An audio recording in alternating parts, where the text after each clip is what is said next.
Pues con tu permiso, Ariel, con tu Vale. permiso, Pablo, pues empieza a exponer un poco cómo fue la situación.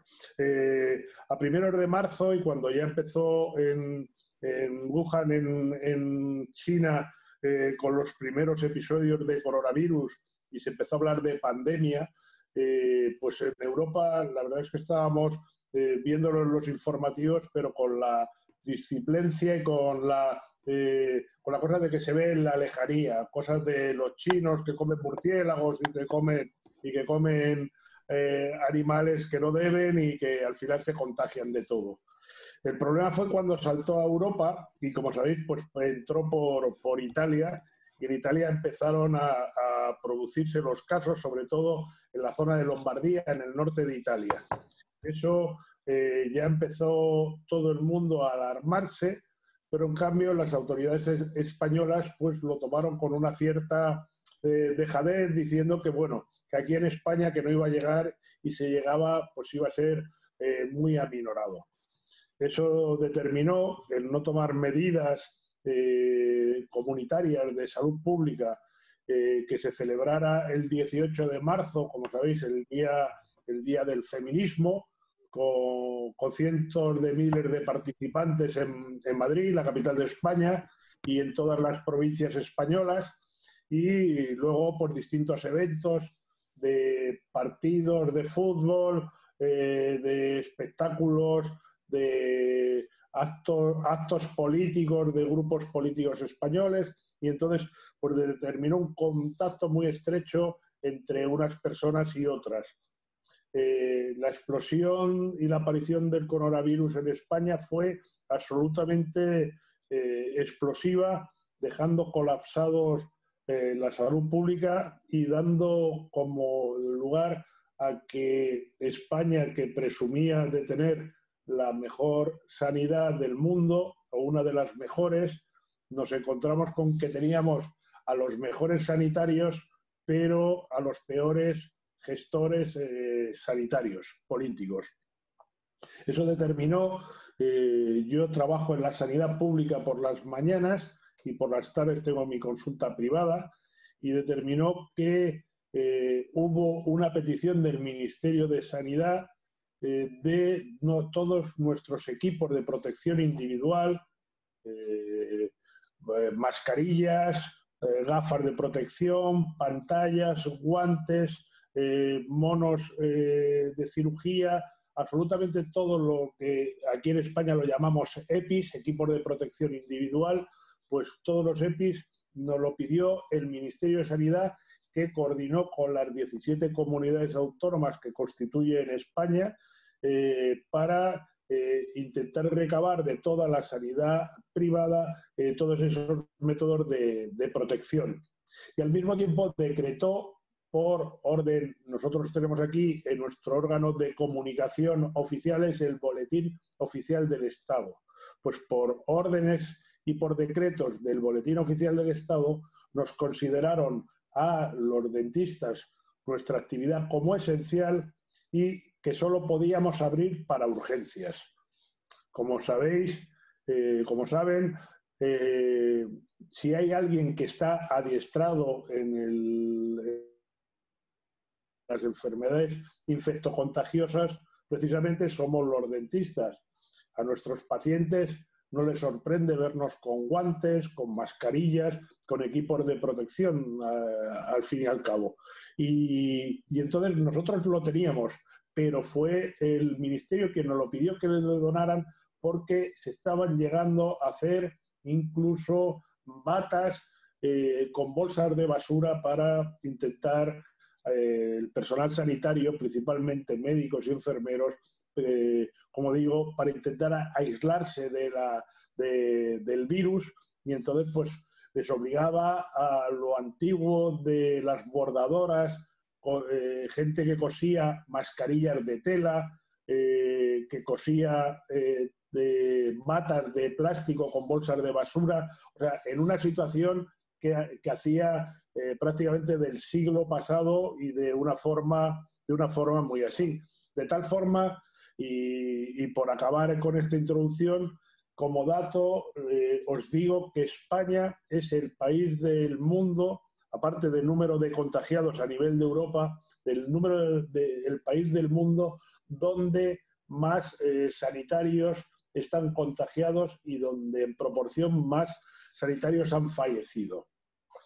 Constatado, solo tenemos un dentista que ha fallecido, una compañera de 40 años que trabajaba en un centro de salud y ha muerto por la COVID-19.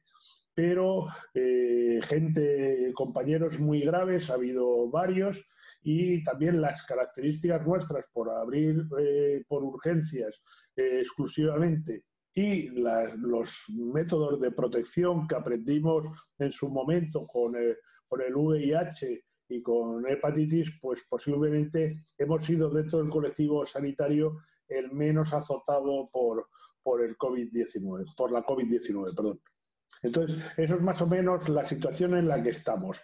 En cuanto laboralmente, ¿qué es lo que nos ha producido esto?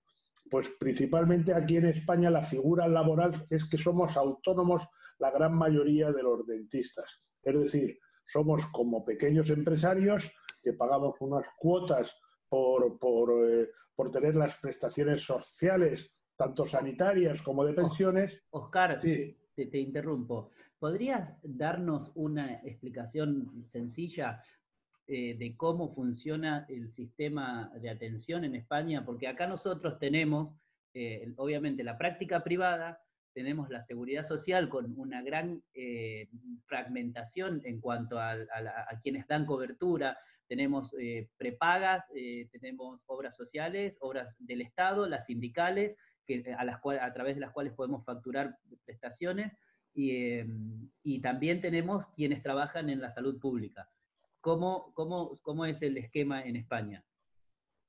Bien, el esquema en España principalmente es que el 96% de las prestaciones odontológicas son de ámbito privado. Dentro del ámbito privado es un acuerdo directamente, un contrato entre lo que sería el paciente y el dentista, donde se le da un presupuesto y lo acepta y lo abona directamente de su bolsillo, o bien a través de compañías de seguros de intermediación, porque después de todo, partiendo del principio de lo que se denomina seguro, que es ante cualquier contingencia, tú contratas con una compañía para que te cubra, y claro, un seguro bucodental no tiene sentido porque el paciente acude ya con el daño causado, y lo único que hacen es que la compañía contrata con un dentista unas tarifas más bajas de lo normal y el paciente pues va a tratarse su problema bucodental a través de esa compañía. Por lo tanto, es una intermediación y no un seguro. O sea, piensen ustedes en un automóvil, en un coche, que lo aseguran después de haber tenido el accidente. No tiene sentido. Pues cuando está la boca estropeada, pues aquí en España tenemos seguros donde la gente va a tratársela con la boca ya dañada.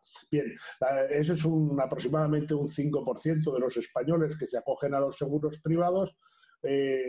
Las prestaciones en salud bucodental a nivel público principalmente es los tratamientos farmacológicos y las extracciones, luego por descontado pues tumores y cualquier tipo de tratamiento y luego todo lo que es reparación, sustitución o mantenimiento lo tiene que costear el paciente de su propio bolsillo.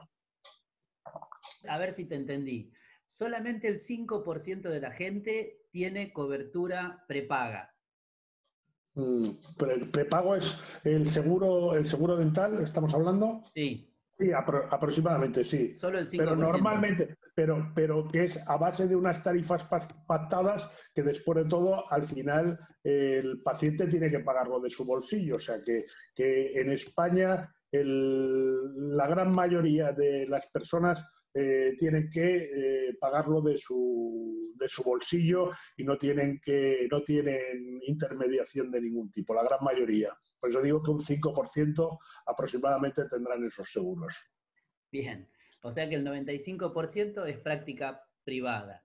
Efectivamente, y lo que nos encontramos es que personas que tienen situaciones de penuria económica, lo que tienen que hacer es o acudir a beneficencia, algún tipo de ayuda social, porque si no están desdentados y sin posibilidad de solución. Por eso ahora mismo, con la crisis económica que se avecina en España, los dentistas y yo como su representante máximo decimos, si están ustedes haciendo un país donde todo el mundo va a ser o va a buscar la prestación social cubierta por el Estado, al final la gente se tiene que preocupar de qué comer más de que con qué comer. No sé si me explico.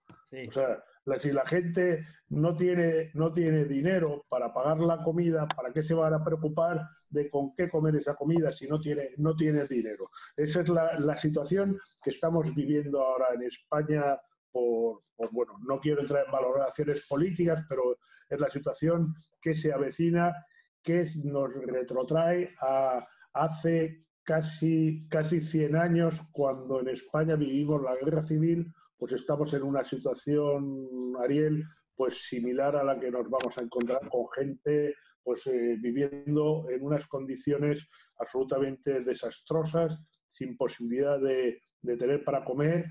Y como anécdota, y antes de conectarme con ustedes, pues estaba viendo las noticias de televisión y las compañías de compra-venta de oro están hasta con lista de espera porque la gente, cualquier pequeña joya, la está intentando vender para comer. Esa es la situación que estamos ahora viviendo en España y que en los próximos meses se va a agravar muchísimo más. Bien, bien. Entonces, es como que nos cuesta creerlo. Ya. Pero bueno, es la realidad y como decíamos al principio, la situación socioeconómica condiciona muchos. Yo les cuento que he intentado aplicar en mi consulta privada los protocolos y al máximo posible, y realmente cuando uno los aplica se da cuenta de el salto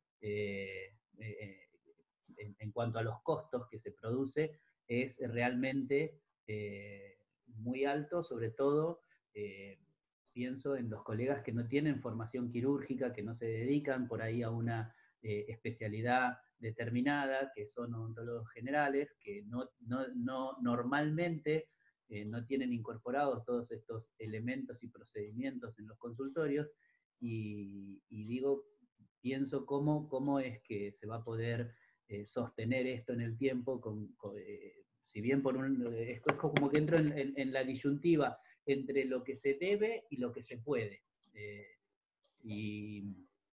Y por otro lado, entre las recomendaciones que nosotros veníamos proponiendo en consonancia con todas las recomendaciones institucionales de frenar completamente la odontología, y después la realidad de decir hasta cuándo podemos sostenerlo. Obviamente hay un grupo de colegas que pueden estar en una situación mejor, pero otros necesitan, como cualquier trabajador, generar ingresos en su día a día, y se plantea una disyuntiva que viene siendo muy discutida, que es salud o economía. Y realmente uno... Salud, Ariel, siempre. Sí, salud, seguramente. Pero nosotros tenemos una población que con unos niveles de pobreza mucho mayores. Entonces, sin duda que la salud, nosotros somos de la salud, pero sin caer en dogmatismos, decir hasta cuándo realmente va a poder sostenerse esta situación de no atención en nuestro país. Te digo, ¿qué capacidad vamos a tener para tolerar el freno en nuestra profesión, en nuestra economía, en nuestra producción? Porque realmente no veníamos estando en una situación económica a nivel país, tal vez como estaba España antes de la pandemia. Entonces, si a ustedes les ha pegado muy fuerte en la situación económica post-pandemia, no me quiero imaginar lo que puede llegar a ser para nuestros países, para nuestro continente en general.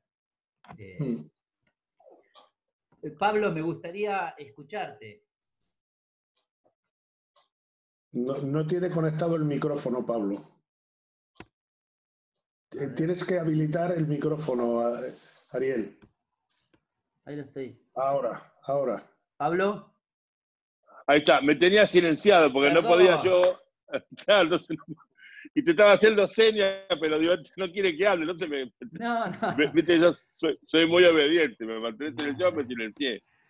No. Cuando yo te dije que canceles todos, omití decirte que vuelvas a darle la palabra a los oradores para que puedan. Pero bueno, ya era tarde. Perdón. Bueno, estuve escuchando bastante atentamente al amigo desde España y tengo algunas consideraciones para darte. La primera es que él decía que estaba volviendo a España a principios del siglo pasado.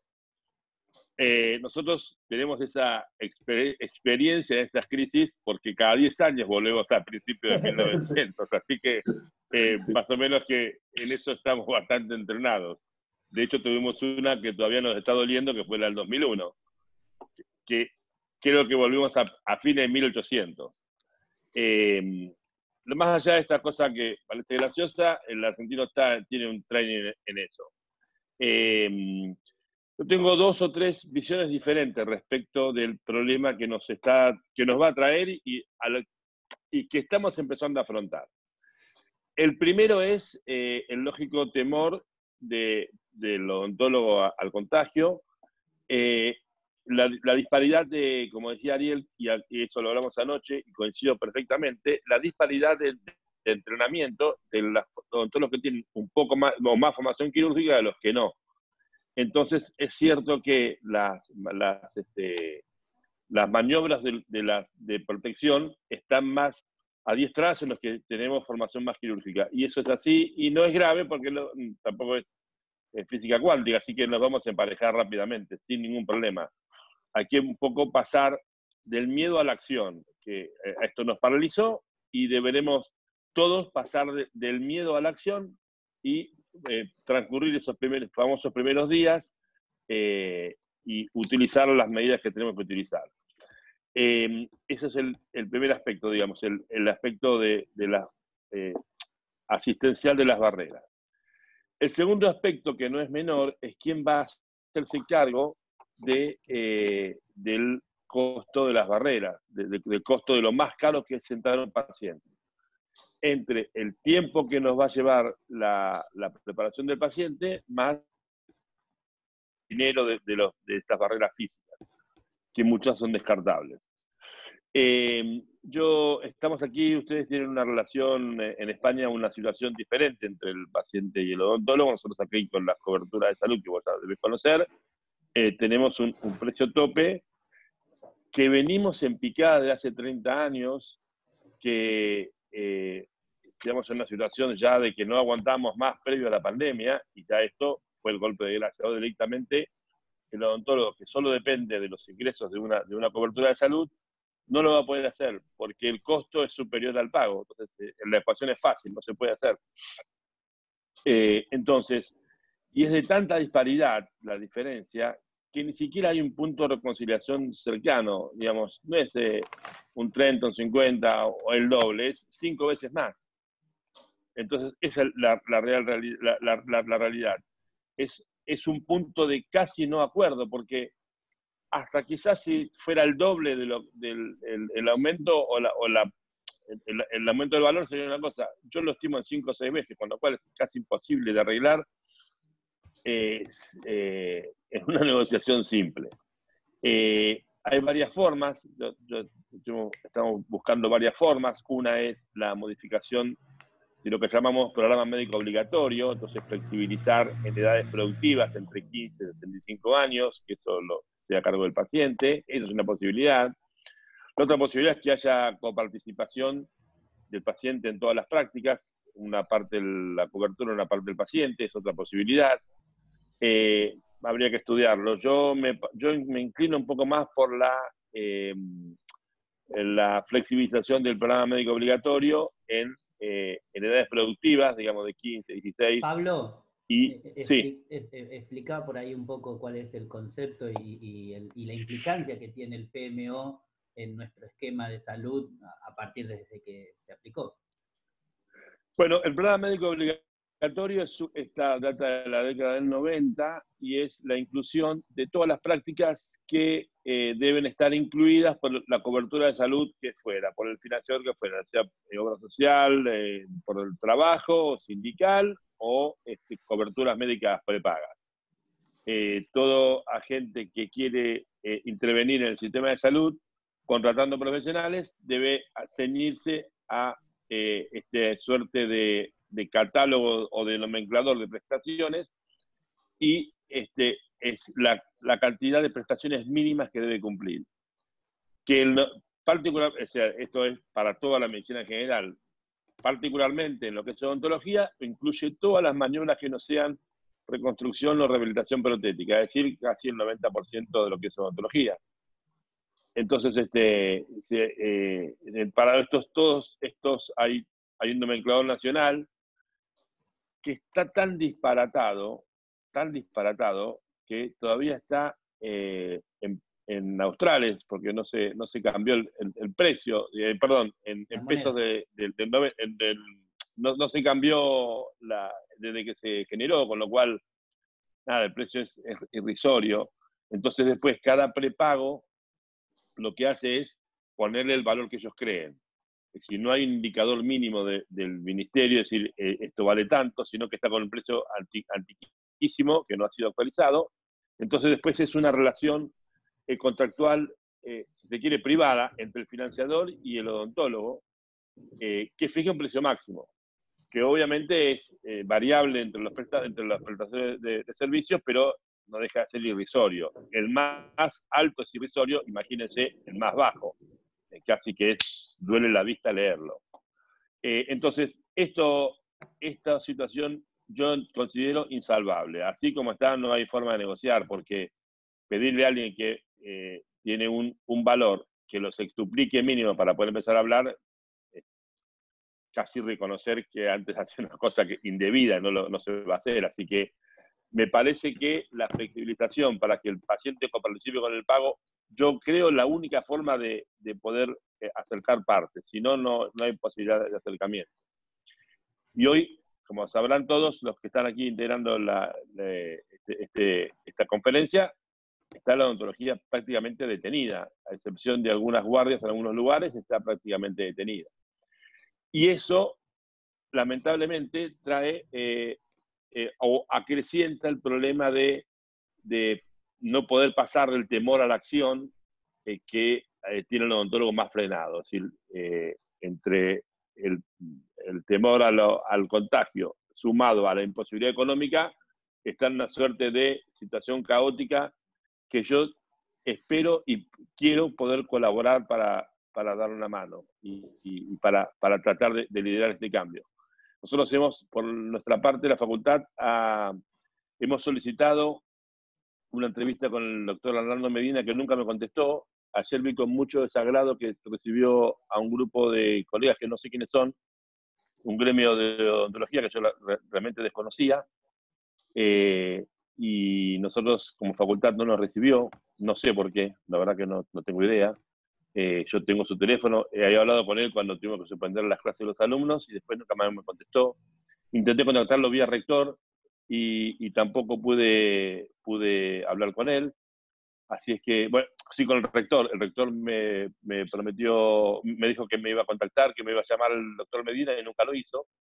Sí puede hablar con gente del ministerio, con la gerencia prestacional, que es quien se encarga de trabajar en el PMO.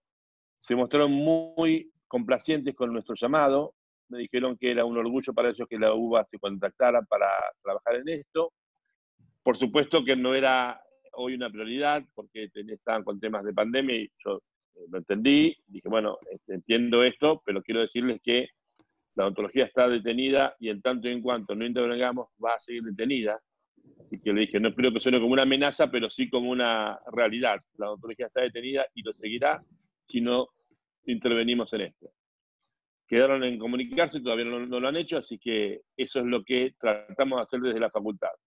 Lo siguiente que tratamos de hacer es tratar de potenciar que los colegas que quieren empezar a hacer algunas prácticas, incentivarlos al cobro de un diferencial para poder proteger al paciente y protegerse el odontólogo y el equipo de salud con las barreras físicas. Entiendo que esto va a ser, no es fácil, entiendo que lo que me están diciendo los colegas es que eso no entraría dentro de una legalidad, y yo les quiero decir que eso es cierto, pero eso era hasta el 19 de marzo a las 24 horas. Una vez que entramos en esta cuarentena por la pandemia, que es un hecho mundial, es como la letra chica de los contratos de los seguros. ¿Vieron? Cuando un seguro no quiere pagar, te dice, si el mundo se detiene por una pandemia, la 3/4 parte de la población va a estar confinada en su casa, y uno dice, bueno, eso nunca va a pasar. Bueno, eso pasó. Entonces, entiendo que la relación contractual con los que firmamos previo al 19 de marzo a las 24 horas era una situación. Hoy es diferente y perfectamente nos habilita a poder trabajar, a poder resolver mínimamente urgencias y que el paciente participe para poder estar seguros, él, nosotros y el equipo de salud. Y la tercera cosa es que, bueno, ofrezco los medios que tenemos en la facultad y los colegas que tenemos para nivelar la capacitación de los colegas que no están entrenados en cosas quirúrgicas y tratar de aconsejar de no exagerar en las medidas de protección, porque después se hacen peligrosas. Por ejemplo, estoy viendo lleno de colegas trabajando con los mamelucos tipo DuPont, y la verdad es que la OMS reporta que en Europa hubo mucho accidente por la inexperiencia en el manejo y el tocar el elemento cuando se lo saca es altamente peligroso por el contagio en la manipulación al sacarse las barreras. Claramente la OMS está diciendo, cuidado con el peligro de las barreras es cuando uno saca, no al colocarlas, por supuesto, y no al utilizarlas. El peligro es sacar las barreras. Y entonces quiero decir eso, que ofrecemos la capacitación para el uso responsable de las barreras y no la exageración. También estoy viendo algunas mesadas para poner arriba del paciente cuando está acostado, pero tiene un montón de espacios de muertos y bordes metálicos, y entonces digo, estamos trabajando hace mucho con el software sanitario y vamos a poner arriba del paciente un metal lleno de soldaduras o de trabas donde va el vidrio, y cómo desinfectamos eso, o cuántos virus tenemos para poder pasar entre paciente y paciente, o solo nos interesa protegernos a nosotros y no el paciente, con lo cual, cuidado con la exageración de las barreras porque puede ser peligroso. No me tomen como que no quiero proteger lo justo. Siempre irse de un lado para uno de los dos extremos no es bueno, así es que me interesa colaborar y hago todo el día, estoy metido en mi cabeza en eso, casi las 24 horas. Creo que he dicho todo lo que pensaba. Si tengo una duda o pregunta, te escucho, Ariel. Bien. Sí, con respecto a ver, por ahí tenemos que plantearlo en estos términos. Una cuestión es la realidad económica y cómo afrontar esta situación, y la otra es desde el punto de vista técnico, para que tengamos esos dos ejes.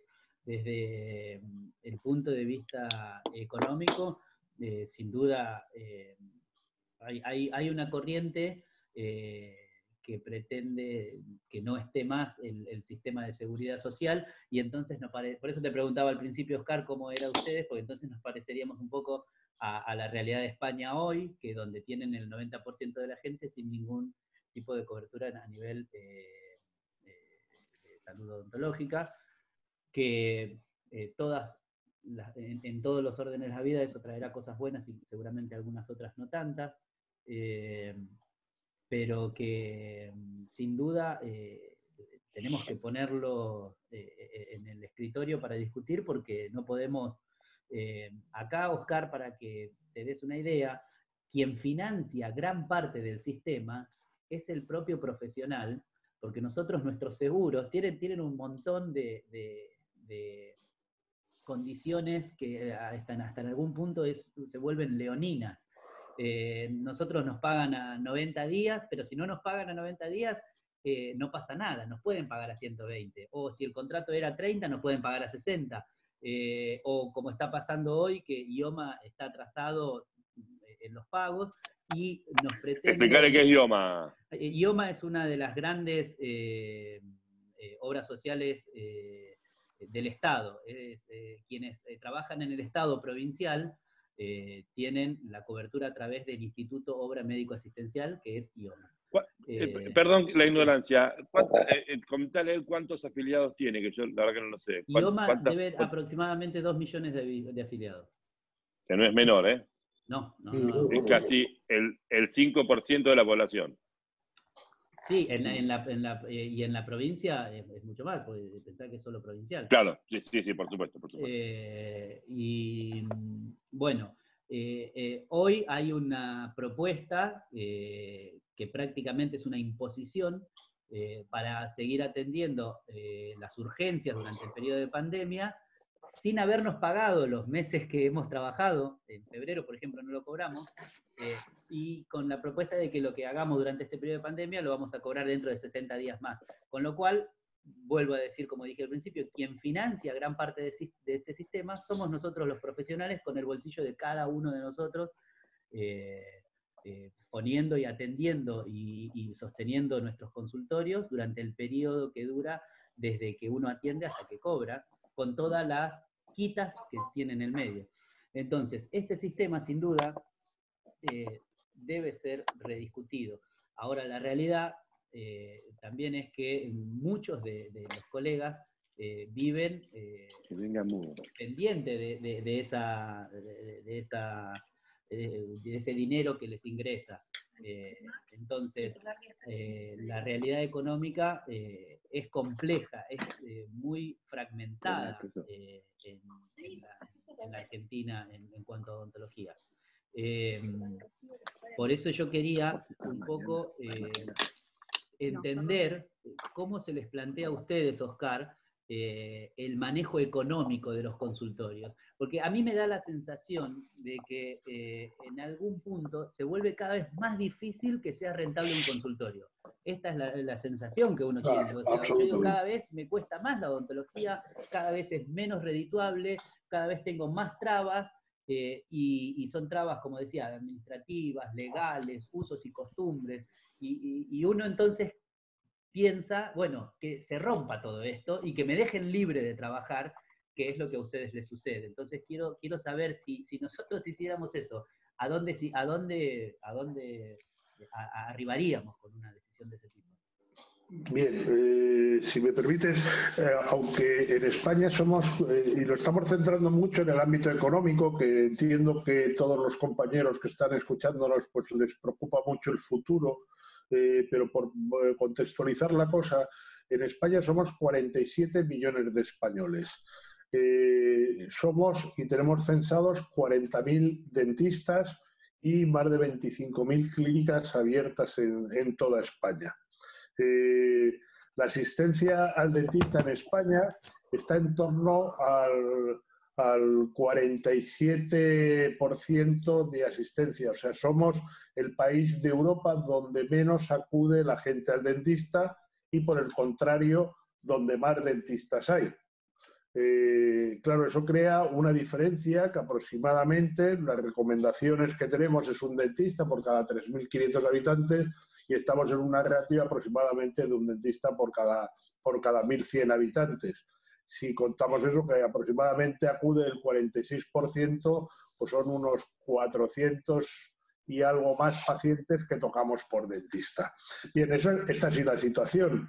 En épocas de bonanza, en épocas donde la economía está boyante, pues lógicamente la gente pues sale más a los restaurantes, al cine, al teatro, a los espectáculos, y acude más al dentista, porque aunque seamos un servicio sanitario, tenemos un componente estético muy importante y la gente pues quiere sentirse bien y entonces pues vienen los blanqueamientos, los tratamientos de láminas de porcelana, etcétera, etcétera. Pero esto no es el escenario que nos estamos moviendo ahora. Entonces, como bien decía Pablo anteriormente, nos estamos centrando en una cosa que vamos a tener de verdad un incremento notable en poner equipos de protección nuestros para nuestras consultas y por lo tanto lo vamos a tener que repercutir en los pacientes. Pues yo disiento algo con Pablo en cuanto a que los métodos que tenemos, los protocolos que aplicábamos anteriormente, los barbijos, las mascarillas que llamamos nosotros, las gafas de protección, los guantes, todo eso ya lo estábamos utilizando. Y yo lo que sí confío es que lleguemos a una nueva normalidad, a una normalidad después de... vamos a ver, la humanidad ha pasado por distintos momentos graves epidemiológicos, ya sea la peste negra, ya sea la mal llamada la gripe española, la viruela, o sea, una serie de enfermedades infectocontagiosas que nos costó a la humanidad millones y millones de muertos y aquí seguimos de momento. Y yo confío plenamente en que el coronavirus tendrá su vacuna, tendremos lo que se llama la inmunidad de rebaño, es decir, que formaremos la suficiente inmunidad y entonces como la gripe, pues todos los años nos vacunamos y seguimos, y aproximadamente en España pues la gripe deja unos 500 fallecidos, pues creo que con el coronavirus pues llegaremos a eso. Ahora mismo en España hemos estado manejando cifras de 500, 600 muertos diarios por coronavirus. Entonces, pues llegaremos a controlar la enfermedad y viviremos con ella y los dentistas volveremos otra vez a nuestra normalidad de protección por la cercanía del paciente. Bien, es verdad que por las características de este virus, por su persistencia sobre las superficies, ya saben que sobre metal, sobre acero o sobre plástico llega a sobrevivir hasta 4 o 5 horas y luego su transmisión aérea pues determina pues eso que en nuestros protocolos pues tendremos que meter y así lo tenemos hecho aquí en España, pues tenemos que meter la povidona yodada o el agua oxigenada, el peróxido de hidrógeno al 1% para que los pacientes hagan gargarismos antes de comenzar los tratamientos. Las superficies se pueden limpiar con hipoclorito perfectamente. Y luego, por lo que nos encontramos y lo que nos estamos encontrando aquí en España es que estamos siendo víctimas de los especuladores. Cuando existen carencias de materiales o en este caso, de mascarillas, pues nos hemos encontrado que se han cuadriplicado y quintuplicado los precios de los materiales. E incluso con la paradoja de que quien en su momento salió el virus, las circunstancias que sean, y podemos entrar en todas las teorías de conspiración, de si es un virus creado en laboratorio o lo que sea. Pero lo que sí es cierto es que salió de China y en cambio es China quien nos está vendiendo ahora mismo todas las protecciones y todo esto. Y además con una circunstancia. En España se estaba pidiendo lo que se llama marcado CE, que es de la Comunidad Europea, que ha pasado por una serie de filtros y tabulaciones de que lo que va con el sello CE, cumple las condiciones para las que está fabricado. Por ejemplo, las famosas mascarillas FFP2. Bueno, pues nos estamos encontrando falsificaciones de China. Es decir, que los que nos lo venden, lo que nos traen las auténticas, también nos venden las falsificaciones que con el consiguiente peligro de contagio. Entonces, pues, que creo, y por el bien de todos, es que vamos a tener una crisis económica mundial tremenda. En España se estima que aproximadamente el 20% de los empleos, el 20%, se van a perder. Y eso es quien dice el 20%, estaba hablando antes de 25.000 clínicas y de 40.000 dentistas, pues entonces, echando un cálculo somero, son 8.000 dentistas que van a perder su trabajo y que se van a quedar en el paro. Y eso, pues extrapólenlo allí en Argentina, que pasará lo mismo, y en Colombia, y en Francia, y en todos los sitios, porque esto va a ser pues una gran recesión económica mundial. ¿Tenemos que estar prevenidos? Pues sí, pero claro, lo que tenemos que principalmente garantizar, Pablo y Ariel, es dar tranquilidad al paciente.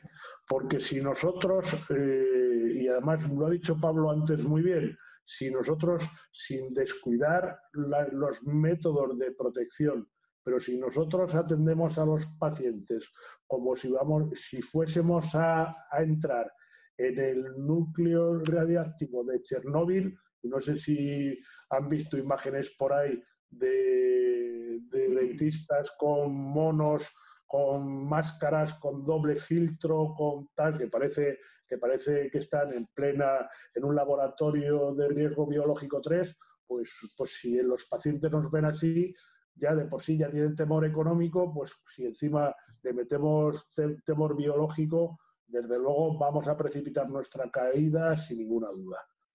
Eso es lo que veo yo, y bueno, lo que digáis, y cuando queráis, pues abrimos un turno de palabras, pero yo creo que, y sinceramente, los dentistas, tengan experiencia quirúrgica o sean clínicos normales, sí que estamos acostumbrados a tratar con enfermedades infectocontagiosas, y ahora lo que les preocupa a nuestros compañeros argentinos, españoles, de donde sea, es el día después, el qué va a pasar en el área económica, y si vamos a poder sobrevivir, primero por la salud, por lo que decía antes Ariel, primero la salud, pero luego viene la economía, si vamos a poder sobrevivir y salir adelante. Bueno, entonces, a ver si puedo hacer un resumen de lo que venimos hablando. Por ahí, ¿sabés, Oscar? Tal vez no... Pablo, tenés abierto el micrófono, ¿eh? No, sí, pero no quería interrumpirte, me pareció bueno lo que dijo, coincido en todo. Lo único que no quise decir que no están preparados, quise decir que hay odontólogos que no hacen tanto acto quirúrgico, pero por supuesto que, de hecho, nosotros del 85 para esta época, con el tema del HIV, estamos súper preparados. Yo no sé por qué, no entiendo por qué hay una visión de la odontología como tan tremendista y tirarla para abajo. Ese famoso artículo que salió en el New York Times sobre prevenciones de riesgo, que no aporta nada nuevo, porque, digamos, nosotros sabemos que prevención de riesgo desde muchísimos años.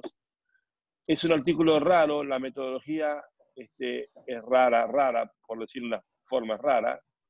Ese artículo fue levantado de forma no muy responsable a mi criterio, y solo se mostraba un gráfico de dispersión. Pretender entender un artículo solamente por ver un gráfico de dispersión no es una estrategia demasiado inteligente, por decirlo de una forma. Y lo más raro de la metodología es que hablaba de prevenciones de riesgo, pero no estaban los médicos contemplados en el estudio ni el gráfico de dispersión. Entonces digo, ¿a quién se le ocurre? El médico es un agente de salud, nosotros también. Entonces, ¿cómo los médicos no figuran en este gráfico de dispersión? Nosotros lo leímos, nos damos el trabajo de bajar. Nosotros tenemos mucha práctica porque en la facultad hacemos mucha lectura crítica de artículos. Y bueno, pasan los artículos, no todos son buenos, no todos. Y entonces me llamaba la atención la metodología, y me llamaba la atención que decía prevenciones de riesgo de salud y los médicos no estaban contemplados. Entonces, no quiero decir no se protejan, quiero decir protéjanse adecuadamente, pero no hagamos de esto una situación de exagerado miedo, porque le pone más temor al colega, que es el que tiene que estar más firme. Yo estoy diciendo siempre que el primer día o los primeros días para los colegas es el difícil, porque uno tiene que estar fuerte para poner fuerte a su equipo y generar confianza en el paciente, como decía nuestro amigo. Si el paciente ya tenía miedo y nosotros le infundimos más miedo, la situación o todos los pacientes se hace casi inmanejable. Entonces, nada, eso en algún momento fui mal tomado y como un poco banal. No, la verdad, leímos el artículo y nos pareció que la metodología no era buena. Y yo amo esta profesión en la que abracé hace 30 años y quiero que los colegas sean cada vez mejores. Entonces, esa fue mi intención. Y bueno, quería compartir esto que no lo había dicho. Permíteme decir una cosa que además sobre ese artículo del New York Times, aquí en España se ha manejado mucho, pero claro, era sobre parámetros norteamericanos con su metodología allí, y yo a los míos, porque si hay una cosa que nos caracteriza y nos une a los dentistas de este lado del charco junto con los dentistas del otro lado, y estamos más que hermanados, que somos unos tremendistas. Siempre nos ponemos en lo peor y siempre a la hora de salir en un periódico, a la hora de salir en una televisión, en las noticias, nos vestimos como si fuéramos a un laboratorio, como decía antes, de riesgo biológico, y lo único que creamos es alarma. Yo les decía a mis compañeros que un estudio hecho por el New York Times con la metodología norteamericana lo que trae como consecuencia es como si en España está prohibido las armas y por lo tanto solo lo pueden tener los militares, las fuerzas de seguridad del Estado y nada más. El intentar extrapolar un estudio sobre la ciudadanía que porta armas normalmente a España con la metodología de Estados Unidos, lógicamente las cifras varían mucho. Y a nosotros nos llamó mucho la atención que ahí no se incorporaran a los médicos e incluso hablaban de que el personal más expuesto eran higienistas dentales también. O sea que fue una cosa, Pablo, absolutamente paradójica, pero que lo han utilizado pues indiscriminadamente en muchos sitios. O sea que estoy totalmente de acuerdo contigo, Pablo, con lo que dices. Gracias, Oscar. Gracias. Yo les voy a pedir a los colegas que vayan, los que quieran y los que tengan alguna consulta, que la vayan escribiendo por el chat. Tratemos de ser ordenados para poder darle respuestas. Si la pregunta ya fue hecha, no repetirla. Pero por ahí, para ir haciendo un resumen, es: económicamente vamos a estar complicados, y las barreras de protección son necesarias y hay que buscar, y este es un tema ya nuestro argentino, cómo financiarlas, pero no caer en una cuestión tremendista y que nos perjudique de cara frente al paciente. Y tener en claro, a mí la verdad es que hasta me cuesta decirlo, pero realmente va a haber muchos colegas que van a estar realmente muy complicados económicamente. Yo creo que la odontología, ustedes decían recién cuando Pablo dijo que no estábamos por ahí del todo preparados, o un grupo de colegas que estaban, realmente la idiosincrasia de cada uno afecta en gran medida. Entonces, a mí me ha tocado ver colegas con una pulcritud en su trabajo digna de publicar en algún libro, y colegas donde realmente rozan lo permitido. Entonces, por ahí, en esos casos, es cuando uno los decía, y yo también lo tomaba y lo aceptaba, como diciendo, hay un sector de la población profesional que le va a costar mucho dar el salto que la situación requiere para trabajar en forma mínimamente adecuada en cuanto a la protección. Y esto hay que decirlo, nosotros debemos de sincerar, porque en algún momento deberíamos, como profesión, rediscutir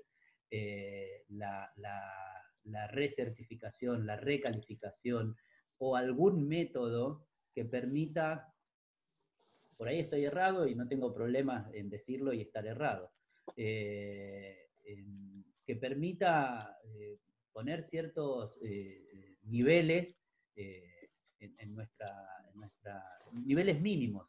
Porque a mí me ha tocado ver, colegas, hemos hecho muchas inspecciones, hemos pasado por muchos consultorios y donde realmente no hay un criterio mínimamente adecuado para la atención. Esto tenemos que decirlo, porque si no, pareciera que todos estamos muy, muy bien preparados, que todos tenemos una calificación y hemos hecho un esfuerzo en la formación continua, y la realidad es que por una cuestión de descreimiento, de para qué voy a formarme más o para qué voy a invertir más en mi formación, si lo que me van a pagar es poco. Entonces, esto en un grupo de profesionales ha calado hondo, y entonces creo que desde las instituciones tenemos que decir el camino es más formación, es más actualización, y obviamente rediscutir nuestros ingresos, porque si vamos a un camino donde queremos mejorar nosotros desde nuestra práctica día a día, necesitamos sí o sí manera de financiar eso, porque no hay forma de sostenerlo en el tiempo. Voy a empezar a Te puedo hacer sí. Antes de las preguntas, quiero decir esto. Yo cuando me refería a la disparidad de capacitaciones, calculé es casi más actividad quirúrgica que otros. Me refería más a ese, independientemente de que considero lo que vos decís, cuando yo me expresé era que quien tiene más training quirúrgico está más en contacto con camisolines, con campos quirúrgicos. A eso me refería, digamos. No todos lo hacen, y aparte no todos hacen la misma práctica, eso es lógico. Me refería también un poco a eso, ¿no? A la diferente abordaje de la práctica. Y, tal cual decía Oscar, mucho menos a la hiperprotección, que, cuidado, porque al no estar entrenados en esa cantidad de protecciones, cometemos accidentes. Así que de eso está. Así que bueno, vamos a las preguntas. Gracias. No, por favor. Bueno. Porque no te agradecí. Gracias por la invitación a esta actividad que me gusta mucho. Perdonen, yo no les agradecí a ustedes. La verdad que muchas gracias, porque igualmente les he robado parte de su tiempo para esto, y realmente les agradezco a los dos y a los colegas que están en este momento. Dice, ¿qué pasa con los pacientes con discapacidad? Una colega consulta. Yo creo que, no sé, a ver si te animan a contestar ustedes. No sé en qué sentido, porque la protección debe ser la misma. A lo sumo, si el acompañante, si vamos a optar, nosotros ahora hicimos una modificación en la facultad. Cuando sacamos el primer video o la primera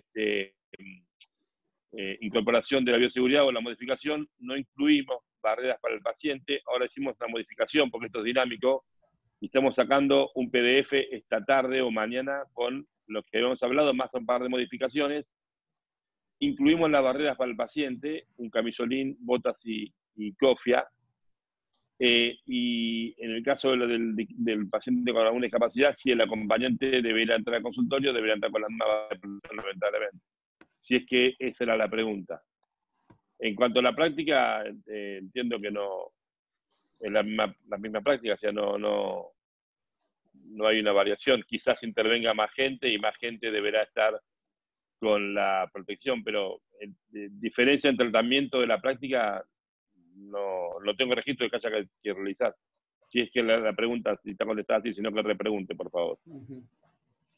El doctor Facioni, presidente del Distrito 6, nos consulta: a la colega fallecida en España, ¿se le hizo autopsia? ¿Tenía alguna enfermedad de base? ¿Usaba barreras físicas? Bien, ignoro si se le hizo la autopsia. Aquí en España, a los fallecidos durante tiempo, ahora mismo no tenemos ni las pruebas los test para poder verificar ni siquiera si los sanitarios estamos contagiados o, por el contrario, tenemos anticuerpos frente a la enfermedad. Carecemos absolutamente de todo. Ahora poco a poco se están haciendo las pruebas y hasta hace muy poco no se hacían autopsias a los fallecidos. Enfermedad de base, creo que era diabética, pero con una diabetes controlada. Ya les digo que tenía 41 años nada más, y sí utilizaba todo tipo de protecciones, desde mascarillas, guantes, pantallas, y en todo momento incluso había dejado su consulta privada absolutamente y solo trabajaba en la sanidad pública, y la verdad es que fue fulminante, según me han contado. Bien. Después hay algunos comentarios y Fernando pregunta, quisiera saber si hubo un avance en el intento de lograr que los aranceles estipulados por el Consejo Superior llegue a proyecto de ley o tenerlo como una herramienta legal para exigirlo. Vamos por partes, son dos preguntas. Si hemos llegado a poder generar un proyecto de ley. Desde hace algunos años atrás se intentó un proyecto de ley arancelaria, que por ahí le explico para que Oscar también entienda. Nosotros en Argentina, al tener una gran participación del sistema de seguridad social, una amplia participación, y al Estado no funcionar como un regulador, porque en la Argentina tenemos tres grandes grupos de prestadores. Las prepagas, que tienen un grupo de leyes que las engloban, las obras sociales estatales como el PAMI y el BIOMA, y después las obras sociales que están a través de los circuitos de intermediación donde participan entidades manejadas por odontólogos como es SOL y COPA. El Estado, en la creación de la ley del colegio, nos da una posibilidad de regular los aranceles, establecerlos y controlarlos. Pero la realidad es que durante 30 años, por lo menos de lo que yo tengo conocimiento, esa potestad no se ejerció. Entonces, por diferentes razones. Una de las principales, creo yo, es que los colegios se renuevan, a mi modo de ver, demasiado rápido, entonces no hay tiempo para poder llevar a cabo políticas que requieren estas modificaciones. No es fácil conseguir una ley arancelaria, ya que se debe tener el consenso de muchos legisladores, tanto provinciales como nacionales, como recién hablaba Pablo, que el doctor Medina no le atendía el teléfono. Esto pasa, la política en la Argentina no tiene a veces los oídos para nosotros. Entonces, eso nos tiene atados de pies y manos, y a su vez, por otro lado, no tenemos una gran trayectoria en cuanto a lo sindical. Nosotros no ejercemos las instituciones como gremio, y eso ha sido bueno y también ha sido malo, porque a veces cuando uno podría tomar alguna medida de fuerza para obligar a quienes no nos atienden a los reclamos, no lo podemos hacer porque la medida de fuerza requiere que todos la ejecuten, y por la idiosincrasia argentina, en cuanto a la libertad de cada uno, a veces eso no es posible. Entonces, la respuesta es que no hemos podido avanzar en una ley arancelaria. Es nuestro objetivo, sería la herramienta ideal para poder discutir este sistema en esta realidad, que como decíamos recién, la realidad de que la seguridad social tiene una gran participación en la economía de la odontología. Y después, tenerlo como una herramienta legal para exigirlo. Es una herramienta legal, pero como decía recién, al no haberla ejercido y practicado durante tanto tiempo, se torna de difícil cumplimiento. Yo quiero dejarles un mensaje a todos los colegas. Los colegios de odontólogos, yo soy un colega de sillón, ¿no? Mi trayectoria en gestión de colegios es muy corta, llevo 2 años, 3, si bien he participado en mi vida desde el año 2003 en instituciones, sobre todo en la Facultad de Odontología de la UBA, que es donde me he formado, creo que la realidad de la profesión, los colegios pueden y deben participar mucho. Muchas de las cosas que se requieren para poder cambiar la realidad no se ejecutaron durante muchos años y como profesión no hemos participado en forma masiva. Hoy hay un reclamo generalizado y yo lo entiendo y estoy dispuesto a dar todas las discusiones y a hacer todas las acciones que necesite la profesión para mejorar.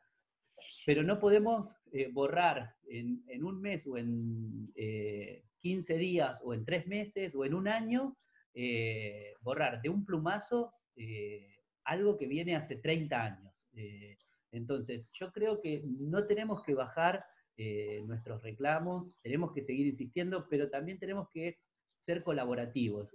Yo me he cansado de ir a lugares de reunión de colegas, ya sean de círculo, intercírculo, de consejo de distrito, y donde los colegas no querían participar, íbamos 3 personas, y esto fue histórico. Entonces, yo creo que el reclamo hacia los actuales directivos tiene que estar, pero siempre también haciendo una mirada hacia adentro, diciendo qué colaboré yo, qué hice yo, porque si la realidad que hoy tenemos fuera a causa de 10 presidentes de colegio o de un presidente de colegio, lo borraríamos de un plumazo.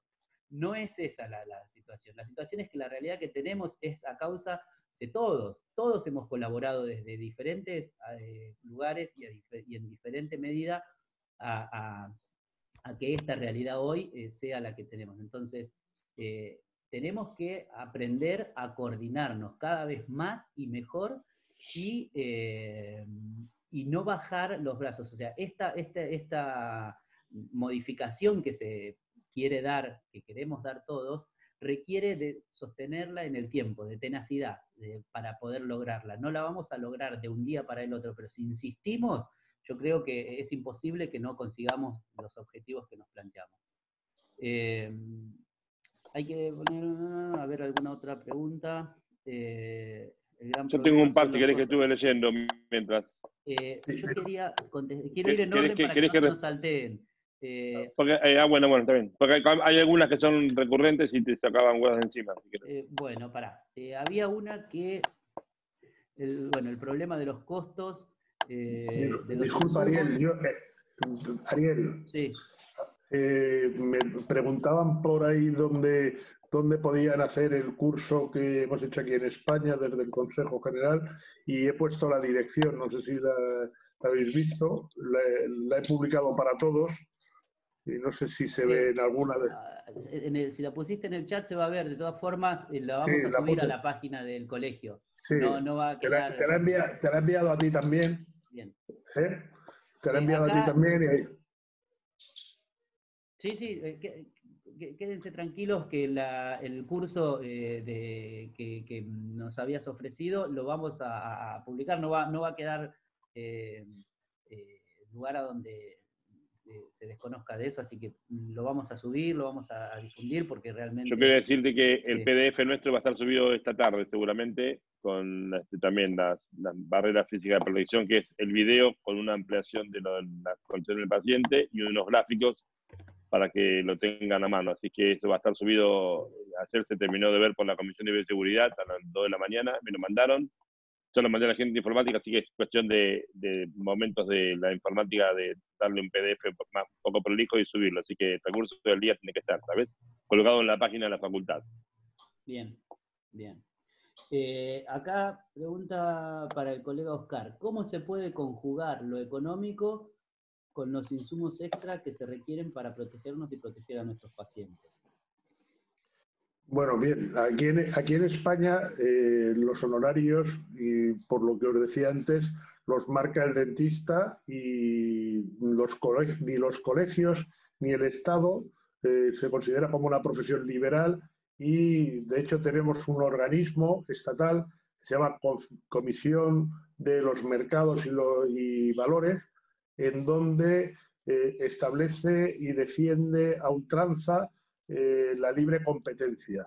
Por lo tanto, ni los consejos, ni ninguna corporación, ni los colegios podemos marcar las tarifas, sino que cada profesional marca las suyas. Si yo soy de la teoría que en los tiempos que nos vienen ahora tan sumamente negros, si de por sí los pacientes tienen temor por la enfermedad de acudir a las consultas, el subir nuestros honorarios para amortizar ese gasto extra que tenemos puede provocar el efecto indeseable de que los pacientes, por motivos no solo de salud, sino por motivos económicos, no quieran venir a la consulta. Y por lo tanto, cada profesional, por lo menos aquí en España, les decimos que si creen conveniente incrementar sus tarifas para atender a los pacientes, pues que lo hagan, y los que no, al final en los mercados libres, al final lo que se regulan solos por la oferta, la ley de la oferta y la demanda. Entonces, pues si suben demasiado los precios frente al que no lo suba tanto, pues posiblemente haya un gradiente hacia quien tiene los precios económicos frente a los que los tienen más caros. No puedo decir otra cosa. Bien. Pablo, ¿vos qué opinas? Bueno, un poco lo que él dice es cierto, digamos, alguien de ahí también preguntaba que nosotros aclaráramos esto de que de los contratos están rotos con los... yo lo digo en toda vez que puedo, cada vez que me quiero poner adelante o algo, digo exactamente eso, que la relación está rota. Y está rota del 19 de marzo a las 24 horas, así que nada, estamos así. No hay forma de que el paciente no participe con el costo de los insumos. También le sugiero, como decía Oscar, la no exageración, porque el paciente en algún punto no lo va a poder afrontar.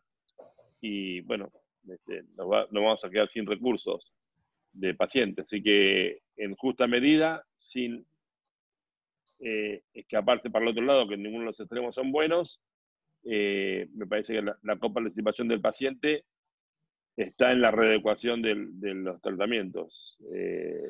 Sin duda, yo no veo hoy otra solución, así a la mano para quien quiera empezar a trabajar esta tarde. No hay otra solución que el paciente se haga cargo de una parte para poder empezar a trabajar, si no, no hay forma. Hoy no hay otra forma.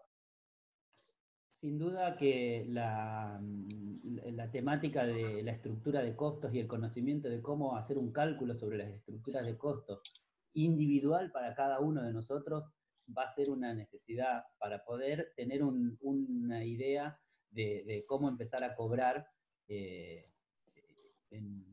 una forma que nos represente en nuestras individualidades y en nuestras necesidades.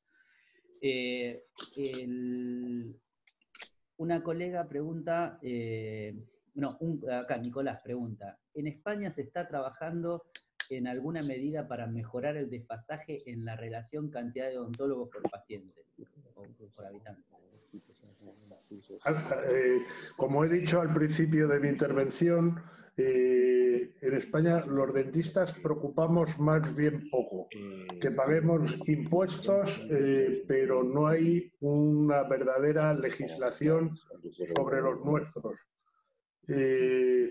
Entonces, ahora mismo tenemos 22 facultades de odontología. No sé si se me oye porque se oyen varias voces. Bien, perdón. En España hay ahora mismo 23 facultades de odontología entre públicas y privadas. donde se forman casi 2.000 dentistas anuales y al no poder absorberlo a nivel nacional, están emigrando a otros países, principalmente del norte de Europa, pero que ahí también se están saturando y también está determinando que aparezcan otras modalidades de gestionar las consultas, principalmente mediante franquicias o mediante empresas. Aquí se denominan fondos buitre, no sé cómo se denominará, que son empresas de intermediación que contratan a varios dentistas y mediante el pago o bien de un porcentaje o de un sueldo fijo, pues les hacen trabajar pues de una forma casi esclavista. Y donde antes ser un profesional de la odontología, y todos ustedes lo saben, era un asunto de prestigio y de estabilidad económica, ahora en España gana más un taxista o gana más un fontanero, un electricista que un dentista, y sobre todo por los dentistas jóvenes, que sus posibilidades de trabajar, vamos, muchos de ellos no se pueden ni independizar de sus padres por la situación laboral en la que se encuentran. O sea, que el Estado, lejos de poner solución a esto, de buscar, pues eso, ampliar la cartera de servicios estatal, por el contrario, estamos dejados de la mano de Dios y cada vez esta profesión está más deteriorada.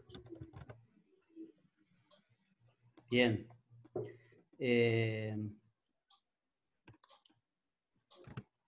A ver, vamos a mirar.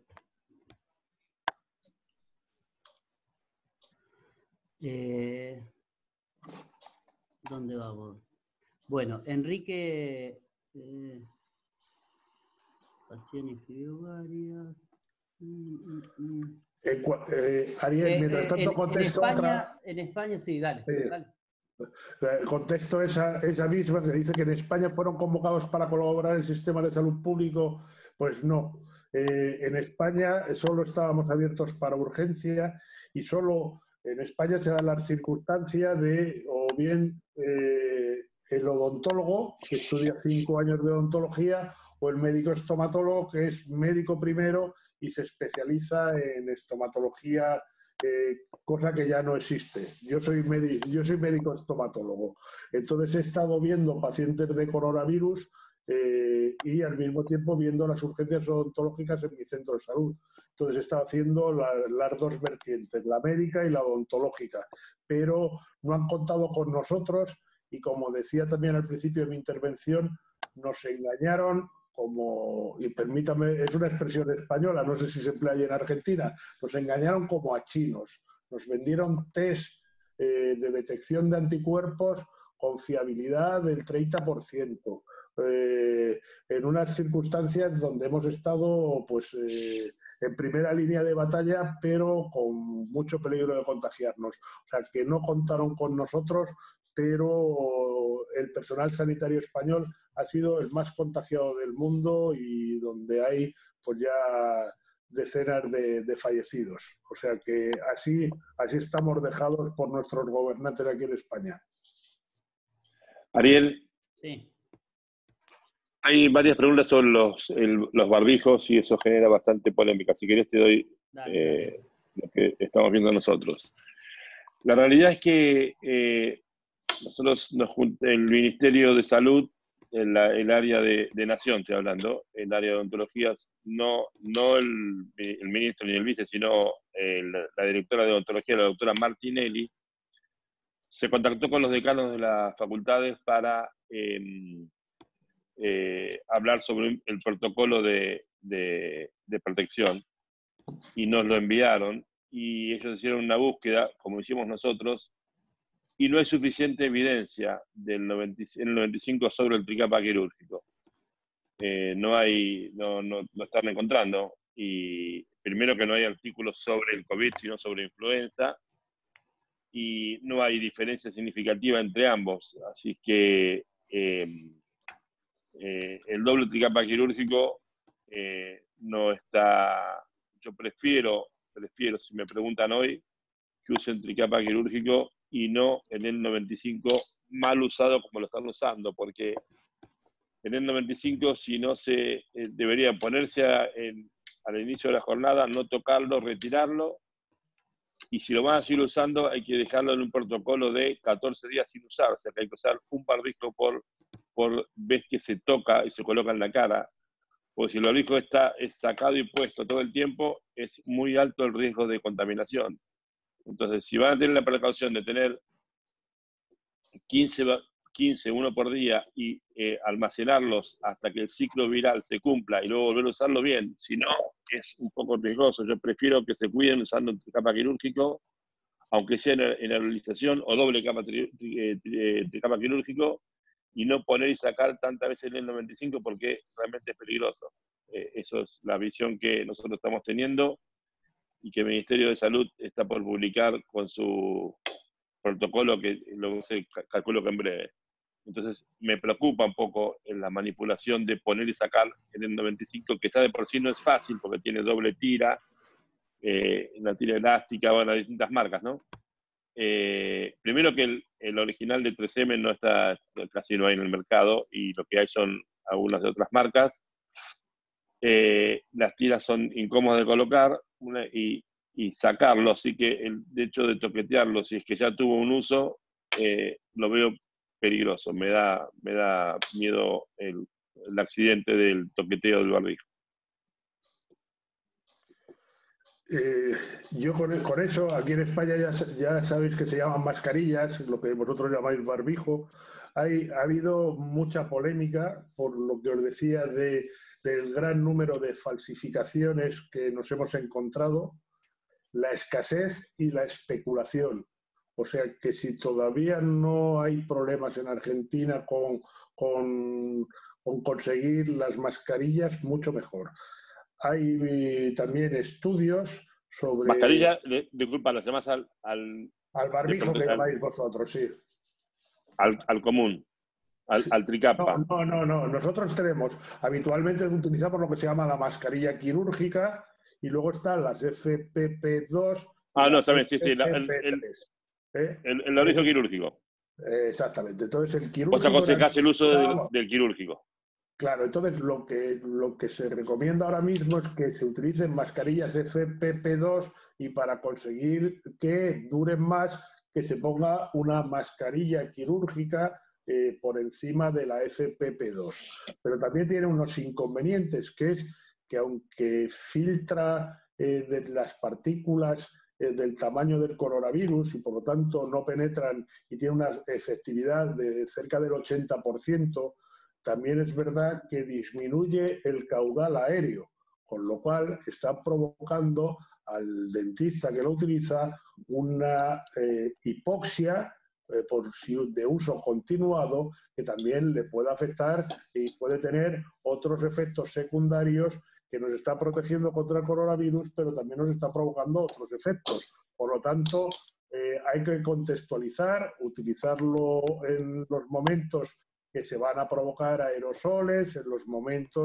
que tal, y principalmente se aconseja por el uso de mascarillas quirúrgicas, que llamamos aquí, junto con pantallas protectoras, precisamente por el tema de la ventilación del profesional.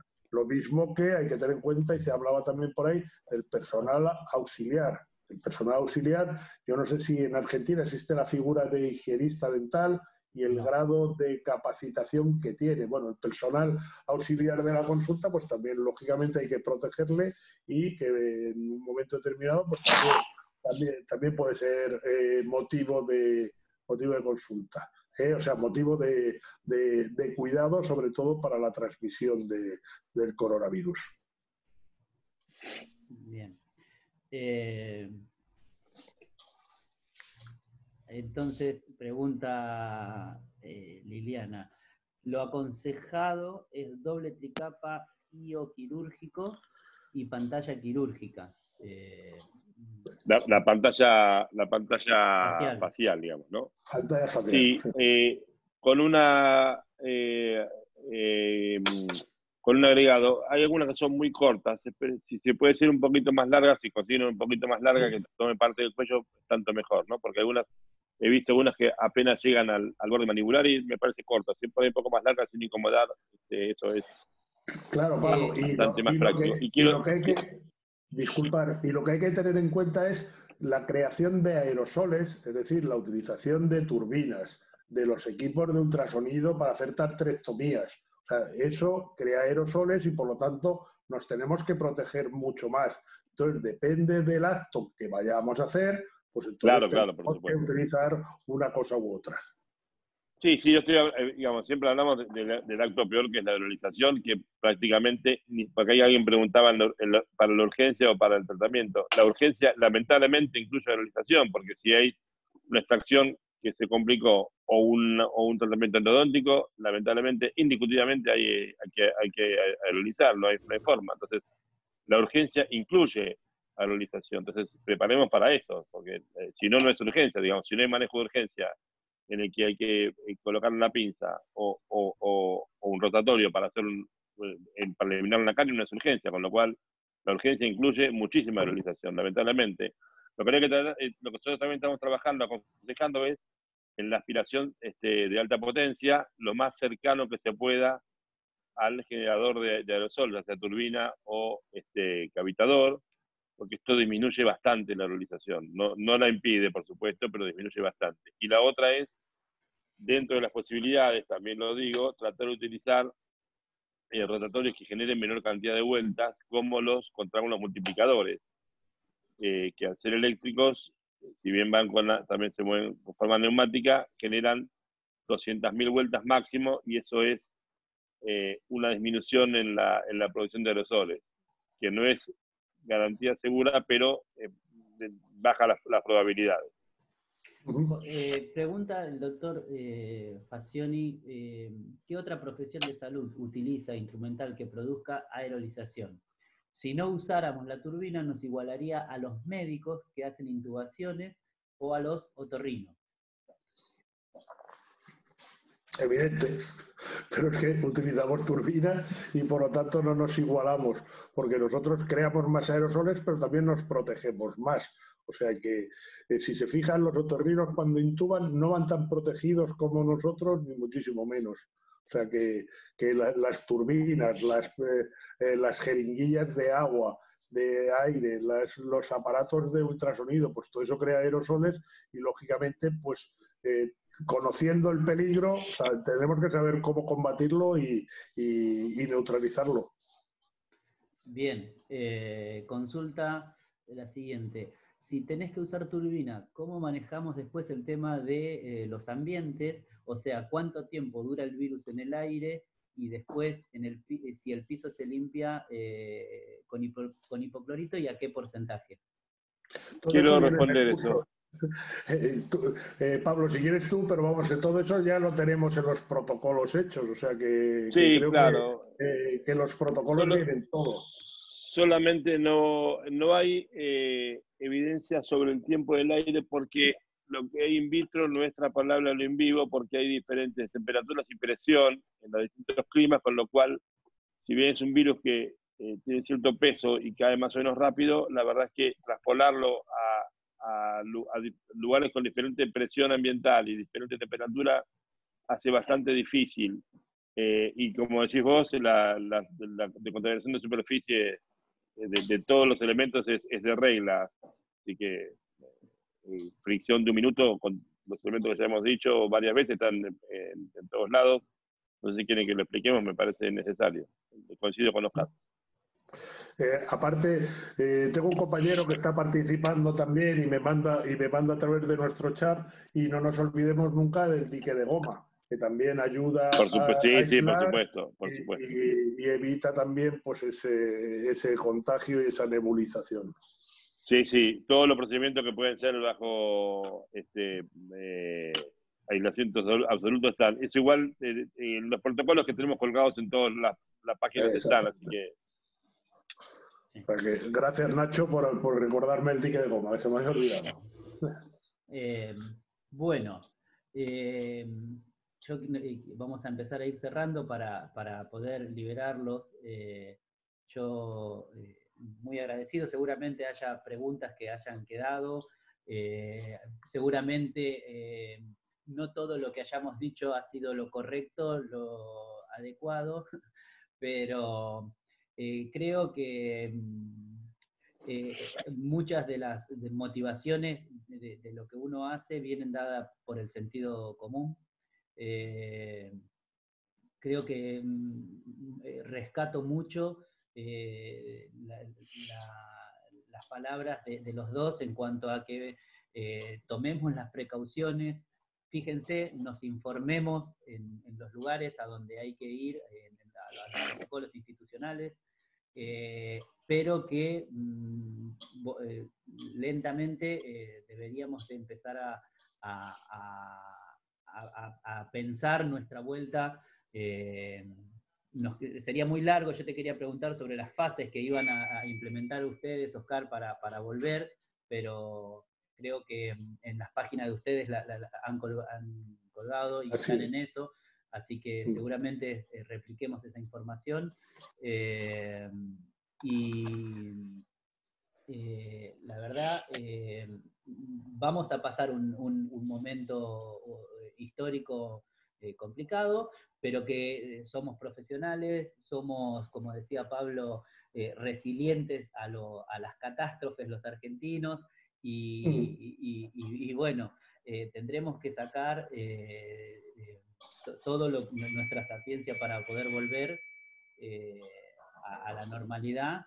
Y por otro lado, decirle a todos los colegas que hablan con respecto a lo que es la cuestión económica, de que sin duda se viene una gran discusión, una gran batalla, que se entienda bien, una gran batalla en cuanto a conceptos y a ideas, para poder hacer financiable y sostenible nuestra profesión.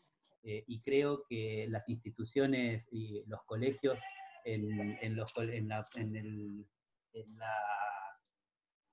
acá en Argentina tienen un rol súper central e importante para poder ser el seno donde se discutan la nueva forma de financiar y de organizar la profesión de aquí en más. Acá, bueno, nos agradecen por a Ariel, a Oscar y a Pablo. A ver, muy buena la charla, que se repita. Así que bueno, yo más que agradecido, Pablo, Oscar, y ojalá que sí, que en algún momento podamos volver a reunirnos mediante este medio, que es muy práctico, así que yo muy agradecido con ustedes. Muchas gracias y un abrazo muy grande desde España para todos los hermanos y compañeros argentinos. Muchas gracias. Gracias a ustedes. Muchas gracias. Lo mismo, muchas gracias y a las órdenes para lo que necesiten, y generen confianza y trabajen con todos los recaudos, y fortalezcan a su equipo de salud, a sus colaboradores, y den confianza a sus pacientes, y mucha suerte. Y a las órdenes, para lo que necesiten, estoy a la mano. Así que muchas gracias. Gracias, un abrazo fuerte. Adiós. Adiós.